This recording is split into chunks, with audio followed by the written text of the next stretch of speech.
Yeah, just explain to our viewers, what are the margins like running a vegetable growing business? Is it easy or is it very difficult to make a profit? It's a real challenge, and we're probably at a particularly low ebb in the cycle at the moment. We have got that sort of compounding factors of this margin squeeze as a result of the cost of living crisis, meaning there's a desire to keep downward pressure on prices for consumers.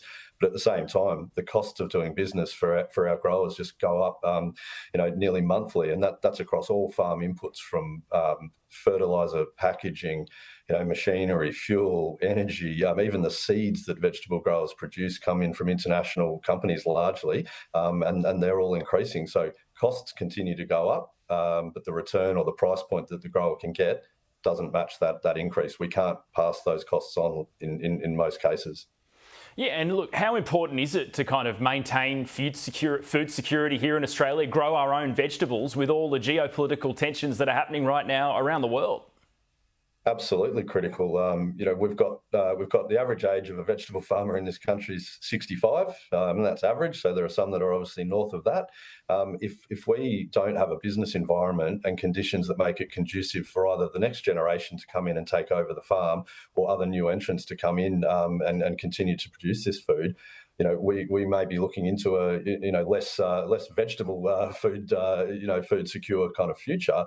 And if you consider how important nutritious vegetables are for our diets, and for the health and well-being of all Australians, that's not a really positive outlook. So it's encouraging to see the coalition's announcement today about their commitment if they form government to undertake a national food security strategy. That follows the Labor Party's commitment earlier in the campaign to create a national food security plan. So we've finally got, I guess, bipartisan commitment from both of the major parties that food security is critical for our future.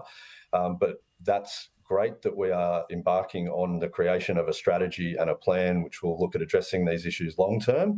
But we've got a lot of growers who are looking at the everyday and how long they are going to continue to produce fresh vegetables to supply Australian families, in the short term. So we really do need to see some positive developments in terms of quick action from whoever forms government after next Saturday that can make a meaningful benefit to keep farmers farming in this country. Yeah, and how has your communication been with both sides of politics during this election campaign? Look, our communication's been quite positive, but obviously the consumer cost of living or the public cost of living agenda has been the heavy focus, and there's probably been less focus on the agriculture industry's cost of production crisis, as we've discussed. There has been some positive announcements with some practical policy positions that would make a difference around things like both parties committing to continue the instant asset write-off for small businesses, which is encouraging. We'd like to see the thresholds of that increased up to about $50,000 per year for small businesses, and the size of business be increased to businesses around $50 million in annual turnover, so that more farmers can access that type of a scheme, because that would have a practical benefit to the bottom line in the short term. Yeah, Michael, I'm sorry, we've run out of time. Thanks so much for coming on the show.